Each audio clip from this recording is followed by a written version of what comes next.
Picture an island where almost no one develops dementia. Not an island for the wealthy, not an island with special medicine or high-tech clinics.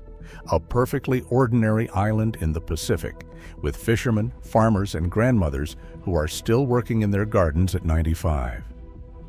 The place is called Ogimi, in the north of Okinawa. And what was observed there over 5 decades calls into question almost everything we think we know about a long life. I'm Akiyomori, and in this video I'll show you what these people actually do and why almost no one in the West copies it, even though it's free, takes 3 minutes, and requires no equipment.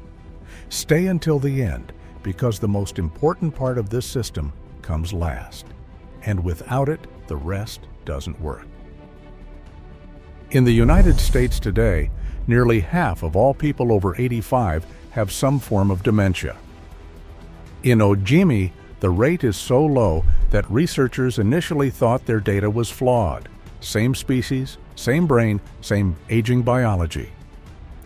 The Okinawa Centenarian study followed more than 1,000 people aged 100 and older for over 50 years. Not a survey, not a snapshot, but half a century of systematic observation. The researchers went in with a clear expectation.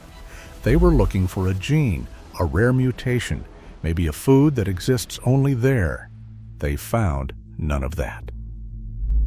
What they found instead was a population with roughly 80% fewer heart conditions than in the United States, significantly less breast and prostate cancer, and people who remain able to move independently well into their 9th and 10th decades without a walking aid, without outside help. And when they did, it turned out to be something so unremarkable that almost no scientist had initially thought to measure it at all. You've probably been told that staying healthy in old age requires hard work. 3 gym sessions a week, a training plan with progression, with recovery days, with goals. The fitness industry has been selling that idea for 40 years, and it works for bodies in their 20s and 30s that recover from intense strain within 48 to 72 hours. After 60, that exact mechanism changes. The recovery window gets longer. The body no longer responds the way it did at 35. And when someone in their mid-60s starts a program they can't sustain, which is what happens in most cases, they don't just lose the progress, they often lose the movement habit they had before. The people of Ogimi disprove the entire assumption that more effort automatically leads to more health. Their daily practice is almost effortless, low intensity, a few minutes, and has been sustained for nearly a century by millions of people who don't experience it as exercise at all. They experience it as mourning. That's the first key. Radio Taiso is a movement program that has aired every morning on Japanese public radio since 1928. It was originally developed as a national health initiative. It consists of 13 rhythmic movements set to a fixed piano melody, including arm circles, lateral bends, rotations, knee bends, and full-body stretches. There are 2 short routines, just over 6 minutes combined. In Okinawa, many people do this every morning outdoors, before breakfast, before anything else happens. In 2024, researchers at the Tokyo Metropolitan Institute for Geriatrics and Gerontology studied 226 older adults showing early signs of physical frailty. Half did 12 weeks of Radio Taiso, the other half received only nutritional counseling. The result was significant improvement in mobility, balance, endurance, and exercise self-efficacy, the belief that you are capable of sticking with it. And now the number that is genuinely surprising, the daily adherence rate in that study was 94%. For comparison, most supervised exercise programs manage 40 to 60%. People almost never quit Radio Taiso.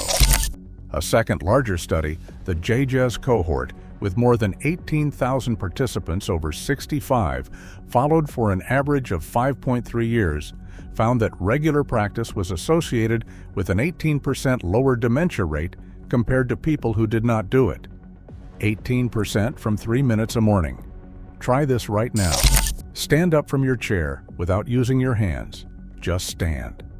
If you needed one or both hands to rise, your hips, glutes, and core are not coordinating the way they should, and that is exactly the coordination radio TISO trains directly. In August 2024, Harvard Health Publishing, not a wellness blog, not a supplement company, but Harvard itself, published an article explicitly recommending radio TISO. One aside in that piece went almost unnoticed. The exercises are usually done outdoors, in a garden, on a sidewalk, in a park, with neighbors nearby. That is not a minor detail, that is half the mechanism. Natural light in the first hour after waking is the primary timekeeper for the human circadian clock. When morning light hits the retina, it sends a signal to the suprachiasmatic nucleus in the brain, the master control center that synchronizes cortisol, melatonin, body temperature, digestion, and cardiovascular function. Doing radio TISO outdoors or right in front of an open window delivers two of the most powerful regulatory signals at once: movement for the musculoskeletal system and light for the body clock, both in under 4 minutes. Western fitness culture almost always separates these two things. Someone drives to the gym at 7 in the morning under fluorescent light. The movement is there, the light signal is completely absent. 3 days later, that person sleeps poorly, wakes up groggy, hits an afternoon energy slump, and blames it on stress or age. The body clock, which was never addressed, never enters the explanation. Researchers who work directly in Ogimi describe a recurring image. People open their doors early, they step outside, they let the morning reach them before the day demands anything of them. It sounds like nothing special, but it is measurably effective on a biological level. Now we get to the part that actually explains why this practice reaches 94% adherence, while almost every other program eventually collapses. When researchers looked more closely in villages like Ogimi and Nakijin, they found radio TISO happening almost always in groups, not necessarily organized ones. Sometimes 2 people, sometimes a neighbor who shows up at the garden gate every morning without it ever being discussed. Sometimes 6 or 7 people in a small courtyard. What researchers first dismissed as a side social phenomenon turned out to be inseparable from the health outcome itself. In Okinawa, this pattern has a name, moii, a word that roughly translates to a circle for a shared purpose. Not a club, not an organization, simply the people with whom you share regular, unremarkable moments. The people who notice when you're not there. That same JAGES study that produced the dementia data found something remarkable. The size and quality of someone's social network predicted functional decline and dementia risk with almost the same statistical strength as physical exercise, not as a secondary factor, but as an equal one. 2 people doing the exact same exercise, one alone, one with a steady companion, are not on the same long-term health trajectory. That's why the fitness industry can't sell this. A moai can't be subscribed to, there is no app for it. You build it from the people already around you. A partner, a sibling, a neighbor, someone who simply sends a text once the 3 minutes are done. And once that decision is made, to share the habit instead of keeping it private, something shifts that no training program accounts for. The habit becomes accountable to someone else, not out of pressure, but out of connection. People in Ogimi who have done this for 60 or 70 years never ran a health calculation on it. They do it because it's what happens in the morning with the people they know. The health outcome is the byproduct of something that was never really about health in the first place. Let us put it all together.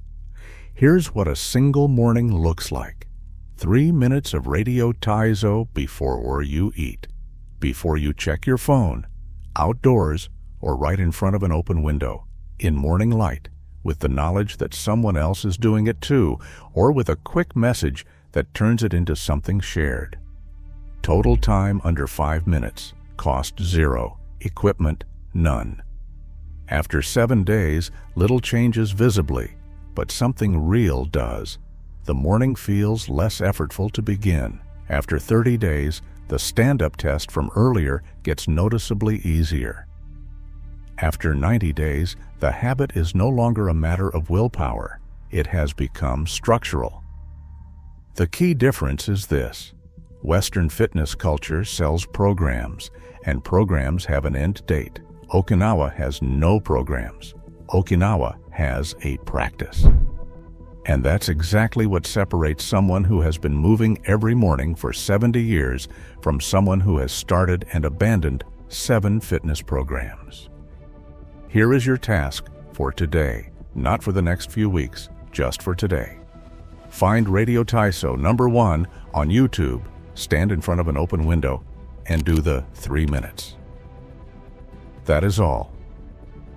If you are curious what people in the world's other blue zones do, Sardinia, Ikaria, Nicoya, and Loma Linda, then subscribe to Akiyomori. Every week, one practice, one system you can actually use. No supplements, no program with an end date. And one question for the comments: what is the first thing you do tomorrow morning in the first 15 minutes after waking up? Write it below. That answer says more about your long-term health direction than you might think. In Ogimi, the doors open early. The morning is not rushed. The movement is brief, shared, and unremarkable. And the people who do it are still doing it at 90, at 95, and sometimes well past 100. 5 minutes every morning with someone who knows.